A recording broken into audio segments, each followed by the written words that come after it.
Hi friends, നമ്മളിന്നിവിടെ ചെയ്യാൻ വേണ്ടി പോണത് ഇലക്ട്രിക് ചാർജസ് ആൻഡ് ഫീൽഡ്സ് എന്ന ചാപ്റ്ററിലെ എക്സസൈസ് 1.22 ആണ്. ക്വസ്റ്റ്യനിൽ പറഞ്ഞിട്ടുള്ളത് a uniformly charged conducting sphere of 2.4 metre diameter has a surface charge density of 80 microcoulomb per metre square.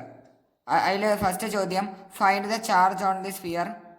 രണ്ടാമത്തെ ചോദ്യം what is the total electric flux leaving the surface of sphere. അതായത് ഒരു uniformly charge conducting sphere ഉണ്ട്, അതിൻ്റെ diameter തന്നിട്ടുണ്ട് 2.4 metre ആണ്. അതിലുള്ള charge surface charge density അതായത് സിഗ്മയുടെ വാല്യൂ തന്നിട്ടുണ്ട് 80 microcoulomb per metre square. Find the charge on the sphere. അപ്പോൾ എങ്ങനെയാണ് ഈ ചോദ്യം ചെയ്യുന്നത് നോക്കാം. ഇതൊരു യൂണിഫോംലി ചാർജ്ഡ് സ്ഫിയർ ആണ്. ഇതിൻ്റെ ഡയാമീറ്റർ 2.4 മീറ്റർ ആണ്. ഡയാമീറ്റർ ആണ് 2.4. അങ്ങനെയാണെങ്കിൽ റേഡിയസ് എത്ര വരും? റേഡിയസ് വരാം 1.2 മീറ്റർ. റേഡിയസ് 1.2 മീറ്റർ ആണ്. സർഫസ് ചാർജ് ഡെൻസിറ്റി നമുക്ക് തന്നിട്ട് 80 മൈക്രോകൂളം പെർ മീറ്റർ സ്ക്വയർ. അതായത് സിഗ്മയാണ് എന്ത്? Surface charge density. സിഗ്മയുടെ value 80 microcoulomb per metre square ആണ്. എന്താണ് സർഫസ് ചാർജ് ഡെൻസിറ്റി എന്ന് പറഞ്ഞു കഴിഞ്ഞാൽ, അതായത് ഒരു ബോഡിയുടെ എന്തെങ്കിലും ഒരു കണ്ടക്ടിങ് ആയിട്ടുള്ള ഒരു ബോഡിയുടെ 1 മീറ്റർ സ്ക്വയർ ഏരിയയിലുള്ള ചാർജിനെയാണ് നമ്മൾ എന്ത് വിളിക്കുക? Surface charge density. 1 മീറ്റർ സ്ക്വയറിലുള്ള ഒരു മീറ്റർ സ്ക്വയർ ഏരിയയിലുള്ള ചാർജിനെയാണ് സർഫസ് ചാർജ് ഡെൻസിറ്റി എന്ന് പറയും. അതിൻ്റെ വാല്യൂ ആണ് 80 മൈക്രോകൂളം പെർ മീറ്റർ സ്ക്വയർ തന്നിട്ടുണ്ട്. അങ്ങനെയാണെങ്കിൽ ചാർജ് ഓൺ ദി സ്ഫിയർ എത്രയെന്നാണ് ചോദ്യം. സോ ഇവിടെ നമുക്ക് സർഫസ് ചാർജ് ഡെൻസിറ്റി തന്നിട്ടുണ്ട്. So total charge Q is equal to sigma into total area ആണ് വരിക. സിഗ്മ എന്ന് പറയുന്നത് charge per unit area A എന്ന് പറയുന്നത് ടോട്ടൽ ഏരിയ ആണ് എ. ക്യൂ എന്ന് പറയുന്നത് total charge.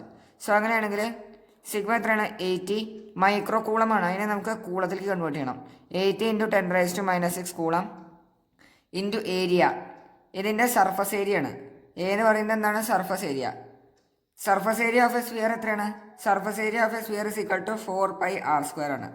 Surface area of a sphere is 4πr². So ഇവിടെ 4π ഇൻറ്റു ആറിൻ്റെ വാല്യൂ 1.2 ദ ഹോൾ സ്ക്വയർ. അപ്പോൾ ഇത് ചെയ്ത് കഴിഞ്ഞാൽ നമുക്ക് ആൻസർ വരാം. കിട്ടാം 1.448 ഇൻറ്റു 10⁻³ കൂളമാണ് നമുക്ക് ആൻസർ കിട്ടുക. 1.448 ഇൻറ്റു 10⁻³ കൂളം. എല്ലാവർക്കും ഈ ചോദ്യം മനസ്സിലായെന്ന് വെച്ചേക്കണോ? രണ്ടാമത്തെ ക്വസ്റ്റ്യനിൽ പറയണത് what is the total electric flux leaving the surface of sphere. So ഇവിടെ നമുക്ക് ഗോസ് ലോ അപ്ലൈ ചെയ്യാം. ബൈ അപ്ലൈയിങ് ഗോസ് ലോ എന്താ പറയണത്? Total net flux through a surface is equal to net charge inside the surface whole divided by epsilon naught. Epsilon naught എന്ന് പറയുന്നത് permittivity of free space. Q inside എന്ന് പറയുന്നത് net charge inside. So ക്യൂയുടെ value നമ്മളിവിടെ കണ്ടുപിടിച്ചു 1.448 into 10⁻⁻³ epsilon naught എന്ന് പറയുന്നത് permittivity of free space ആണ്. അതിൻ്റെ വാല്യൂ എന്ന് പറയുന്നത് 8.85 ഇൻറ്റു 10⁻⁻12 ആണ്. 8.85 ഇൻറ്റു 10⁻⁻12.